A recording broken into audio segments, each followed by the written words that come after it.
नमस्कार दोस्तों, मैं आप सबका आसान भाषा में स्वागत करता हूँ। आज की वीडियो में हम न्यूमेरिकल इंटीग्रेशन के कुछ क्वेश्चन सॉल्व करने की कोशिश करेंगे। ओके, तो देखिए, second degree polynomial f of x has values of 1, 4, 15 at x is equal to 0, 1, 2 respectively. Okay, the integral f of x d x from the limit 0 to 2 is to be estimated by applying the trapezoidal rule. Okay, तो हमें सबसे पहले क्या करना है? हमें सबसे पहले ट्रेपेजियम रूल अप्लाई करना है। Then what is the error in the estimate. Okay, तो हमें क्या करना पड़ेगा? देखिए, हम ट्रेपेजियम रूल अप्लाई करके हम अप्रोक्सीमेट वैल्यू निकालेंगे। ओके, आपको तो पता है हमारा जो न्यूमेरिकल इंटीग्रेशन के जो भी मेथड्स है वो हमें अप्रोक्सीमेट वैल्यू देते हैं। ओके, और ट्रू वैल्यू हम कैसे निकालेंगे? ट्रू वैल्यू हम क्या करेंगे? हमें सबसे पहले एफ ऑफ एक्स का इक्वेशन ढूंढना पड़ेगा, और जब हम इसका एक्चुअल में इंटीग्रेशन सॉल्व करेंगे तब हमें इसका ट्रू वैल्यू मिलेगा। और हमें क्या करना है? True value minus approximate value ये हमें बताना है। ओके, तो देखिए, सबसे पहले हम क्या करते हैं? सबसे पहले हम ट्रेपेजॉइडल रूल लगाने की इस क्वेश्चन को कोशिश करते हैं। तो जैसे कि आपको पता है, ट्रेपेजॉइडल रूल जैसे ही आप सुनोगे तब आपको कौन सा नंबर याद आना चाहिए? 1, 2, 1। ओके, ये 1 टाइम्स क्या होता है? First term. लास्ट का 1 टाइम्स क्या होता है? Last term.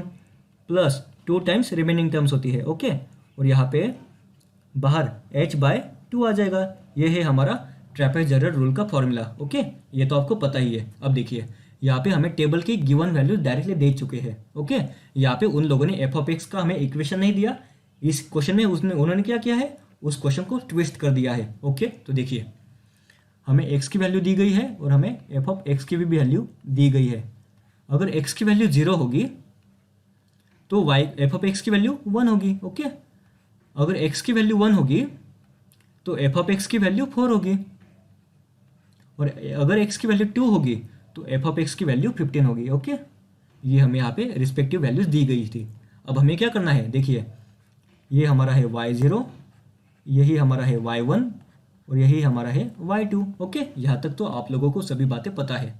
अब हमें क्या करना है? और देखिए, यहाँ पे हमें स्टेप साइज दी गई है क्या? देखो, स्टेप साइज से हम कैसे निकलते हैं? यहाँ से सबसे पहले x की वैल्यू 0 थी, उसके बाद x की वैल्यू कितनी हुई? 1। ओके, तो कितने का इंक्रीमेंट हुआ? 1 का। अब देखो, हम क्रॉस चेक कर लेते हैं। यहाँ पे x की वैल्यू 1 थी, उसके बाद x की वैल्यू कितनी हुई? 2 हुई ना। इसी का मतलब क्या हुआ? h की वैल्यू 1 है। ओके, ये बात आपको समझ में आ गई होगी। अब देखिए, अब हमें क्या करना है? हमें बस इस फॉर्मूले में ये वैल्यूज को प्लग इन करना है। तो h/2, h की वैल्यू क्या है? 1, तो यहाँ पे क्या आ जाएगा? 1/2 आ जाएगा। ओके, और यहाँ पे क्या है? 1 टाइम्स y0, 1 टाइम्स 1, 1 प्लस यहाँ पे क्या है हमारा?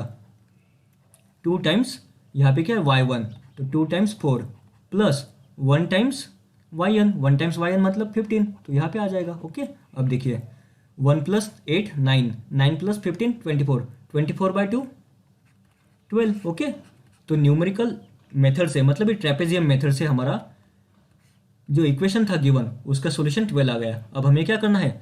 अब हमें इसी इक्वेशन का इंटीग्रेशन लेना है और उसकी ट्रू वैल्यू निकालनी है। ओके, तो हम ये कैसे कर सकते हैं? अब देखो, यहाँ पे थोड़ा सा ट्रिकी पार्ट है, क्योंकि यहाँ पे उन लोगों ने हमें एफ ऑफ एक्स की वैल्यू नहीं दी। ओके, तो देखिए, हमें क्या करना है? देखो, यहाँ पे देखते ही समझता है ना, हमें गिवन क्वेश्चन में दिया हुआ है और सेकेंड डिग्री पॉलिनोमियल। ओके, तो हम क्या करेंगे? हम मान लेते हैं कि f of x is equal to a2 times x square. Okay, चलो, a2 को हम क्या बोलते हैं यहाँ पे? a times x square plus b times x plus c। Okay, हमें कुछ इस प्रकार का इक्वेशन दिया गया है। अब हमें क्या करना है? हमें यहाँ पे इस a की, b की और c की वैल्यू निकालनी है, जिससे हमें एफ ऑफ एक्स का इक्वेशन मिल जाएगा। और जब हमें एफ ऑफ एक्स का इक्वेशन मिल जाएगा तब हम इसका इंटीग्रेशन निकाल के उसकी ट्रू वैल्यू निकाल सकते हैं। तो अब हम इसके आगे क्या कर सकते हैं? देखिए, देखो, हमें पता है जब x की वैल्यू 0 होगी तब एफ ऑफ एक्स की वैल्यू क्या होती है? जब x की वैल्यू 0 है तो एफ ऑफ एक्स की वैल्यू क्या है? 1। ओके, तो देखो, अगर x की वैल्यू 0 है तो एफ ऑफ एक्स की वैल्यू 1 है ना। तो अगर यहाँ पे हम 1 लिख दे तो समथिंग इंटू 0, यहाँ पे x की वैल्यू 0 है ना, तो यहाँ पे 0 आ जाएगा, यहाँ पे भी 0 आ जाएगा, प्लस c। इसी का मतलब क्या हुआ? c की वैल्यू 1 है। ओके, अब देखो, जब x की वैल्यू 1 है तब एफ ऑफ एक्स की वैल्यू कितनी है? 4। तो देखो, एफ ऑफ एक्स की वैल्यू हम 4 लिख देंगे। और a टाइम्स 1 का स्क्वायर 1 ही होगा, प्लस b टाइम्स 1 b होगा, प्लस c, लेकिन c की वैल्यू हमें पता है क्या है 1। इसी का मतलब क्या हुआ a plus b is equal to 3। Okay, हमें c की वैल्यू तो मिल गई, अब हमें a प्लस बी की वैल्यू निकालनी है। अब देखिए उन्होंने और एक कंडीशन दी है, जब x की वैल्यू 2 होगी तब हमारी एफ ऑफ एक्स की वैल्यू क्या होगी 15। तो हम अगर इसी इक्वेशन में वापस इसे प्लग इन कर दें तो क्या होगा 15 is equal to a times 2 का स्क्वायर मतलब 4a प्लस b टाइम्स 2 मतलब 2b प्लस c की वैल्यू तो 1 है, हमें ये पता है। अब इससे क्या होगा देखिए, इससे हमें क्या पता चलेगा 4a plus 2b is equal to 14। Okay, अब देखिए अब यहाँ पे आता है और एक ट्रिकी पार्ट, यहाँ पे आपको अच्छे से ऑब्जर्व करना है। देखिए हमें a प्लस बी की वैल्यू पता है, तो हम इस 4a को ऐसे भी लिख सकते हैं ना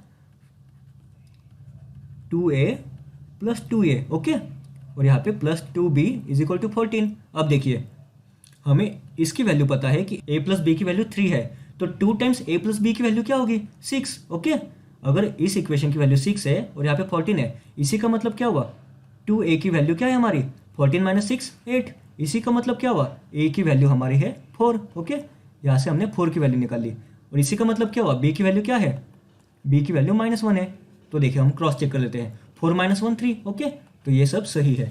अब देखो अब हमारा इक्वेशन क्या बन जाएगा, अब हमारा इक्वेशन क्या बन जाएगा देखिए a इंटू एक्स स्क्वायर मतलब 4x square minus plus b x मतलब -1 इंटू एक्स। ओके, तो हम इस 1 को गायब कर देते हैं, तो यहाँ पे x आ जाएगा। और c की वैल्यू क्या है, c की भी वैल्यू हमारी 1 है, यहाँ पे +1। ओके, ये है हमारा f ऑफ x, यहाँ पे आ जाएगा हमारा dx। ओके, और यहाँ पे हमारे इंटीग्रेशन की लिमिट क्या थे फ्रॉम 0 टू 2। ओके, हम इसे एक बार वापस क्रॉस चेक कर लेते हैं।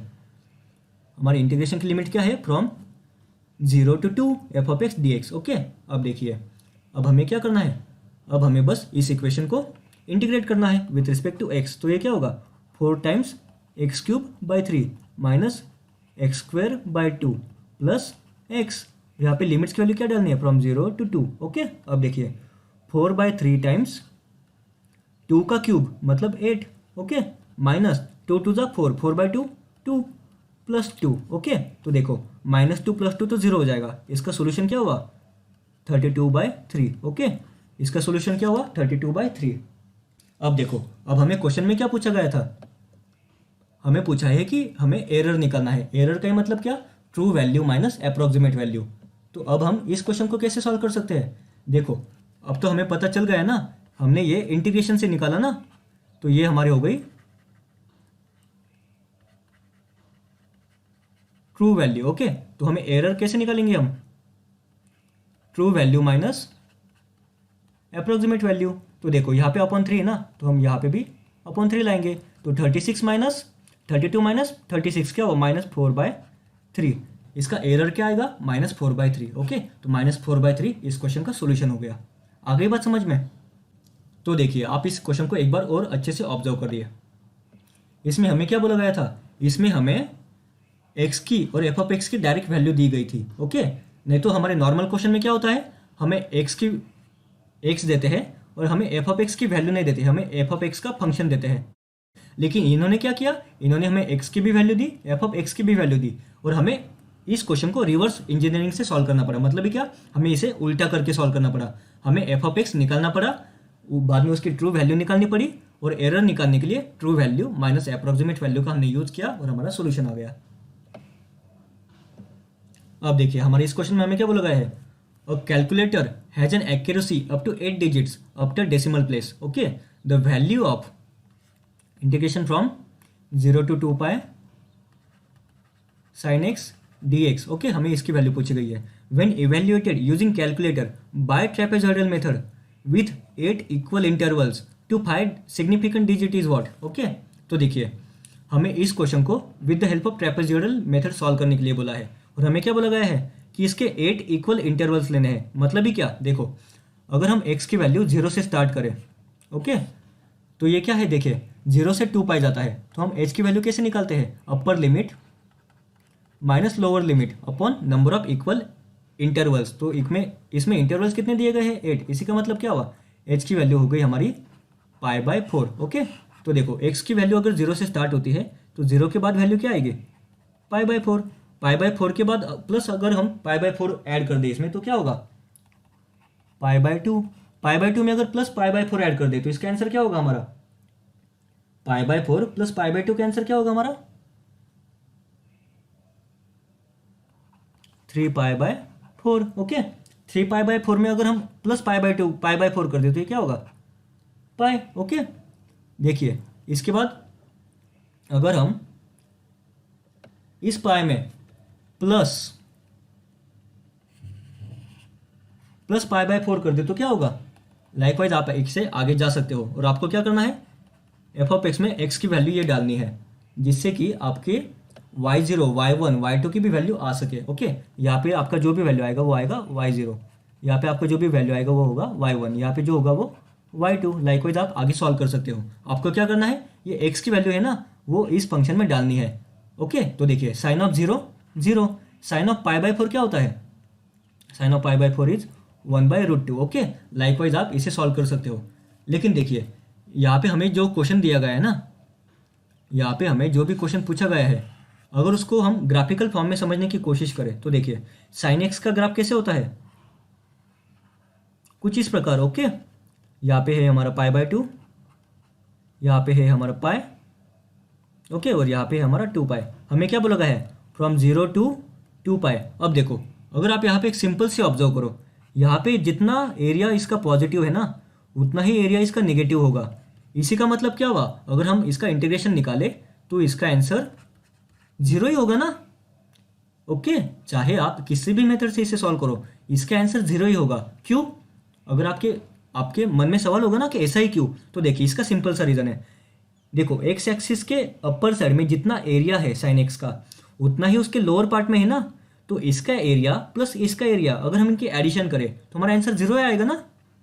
ओके, चलो इसी क्वेश्चन को और डीप में समझने की कोशिश करते हैं। हम ट्रेपेजॉइडल मेथड में क्या करते हैं, इसी पार्ट को डिवाइड कर देते हैं। ओके, मान लो हमने इसे डिवाइड कर दिया, सिमिलरली हम यहाँ पे भी करेंगे ना, हम यहाँ पे भी नंबर ऑफ ट्रेपेजॉइड्स बनाएंगे और नंबर ऑफ ट्रेपेजॉइड्स कितने बनाने हैं हमें 8। ओके, तो देखिए यहाँ पे जितना ऊपर वाला एरिया है उतना ही नीचे ही जितना एरिया है वो सेम होगा ना, ऊपर वाले ट्रेपेजॉइड का एरिया और नीचे वाले ट्रेपेजॉइड का एरिया दोनों सेम ही होंगे ना, तो आपको इतना सब करने की कुछ नीड है क्या, बिल्कुल भी नहीं।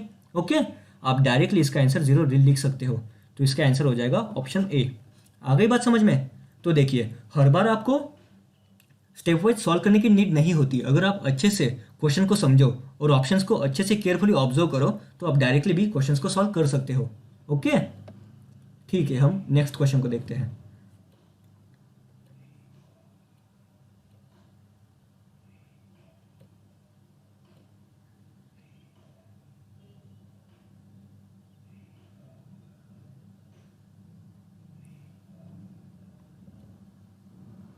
अब देखो इस क्वेश्चन में हमें क्या बोला गया है, द इंटीग्रल 1/x dx और इसकी लिमिट्स क्या है, फ्रॉम 1 to 3। ओके, एक सेकंड में से और जूम इन कर देता हूँ। ओके, ये हमारा क्वेश्चन है, the integral 1/x dx from the limits 1 to 3 when evaluated by using Simpson's 1/3 rule. तो देखो हमने आपको क्या बताया था, जैसे ही आप सिम्पसन्स 1/3 रूल का नाम सुनोगे ना तब आपके दिमाग में क्या आना चाहिए, आपके दिमाग में नंबर आना चाहिए 1 4 2 1। ओके, आपके दिमाग में तुरंत 1 4 2 1 ये नंबर आना ही चाहिए। और यहाँ पे h तो कॉमन ही होता है और यहाँ पे 1/3 है ना, इसलिए हम 1/3 से इसे मल्टीप्लाई कर देंगे तो ये क्या होगा h/3। यहाँ पे क्या आ जाएगा y0 प्लस यहाँ पे क्या आ जाएगा yn।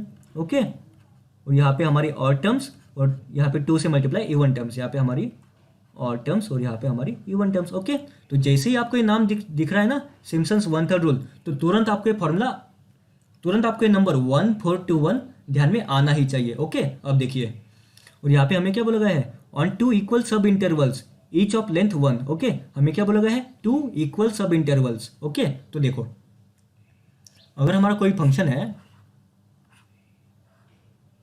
जो 1 से स्टार्ट होता है और 3 पे एंड होता है, इसका लोअर लिमिट 1 है, अपर लिमिट 3 है और 2 सब इक्वल सब इंटरवल करने हैं, इसी का मतलब क्या 3 - 1 upper limit minus lower limit upon 2, क्योंकि हमें 2 इक्वल सब इंटरवल करने ना इसलिए, तो 3 - 1 2 2 अपॉन 2 1, इसी का मतलब क्या हुआ एच की वैल्यू 1 आ गई, तो 1 के बाद यहाँ पे क्या होगा, 1 + 1 2, तो यहाँ पे 2। ओके, ये हो गया हमारा ट्रेपेजॉइड नंबर 1, ये हो गया हमारा ट्रेपेजॉइड नंबर 2। जब हम इन दोनों ट्रेपेजियम की एडिशन करेंगे तब हमें इस इंटीग्रेशन का सोल्यूशन मिल जाएगा। ओके, अब देखिए, अब हमें क्या करना है, हमें x की वैल्यू तो पता है, हमें y की वैल्यू निकालनी है। तो ये क्या होगा, देखो x की वैल्यू क्या है, 1 2 और 3। तो देखो अगर हम इस इक्वेशन में x की वैल्यू 1 रखें तो क्या होगा, 1/1 1 ही होगा ना, तो यहाँ पे y की वैल्यू 1 आ जाएगी। 1/2 मतलब क्या हुआ, 0.5, और 1/3 मतलब भी क्या होगा, 0.334। ओके,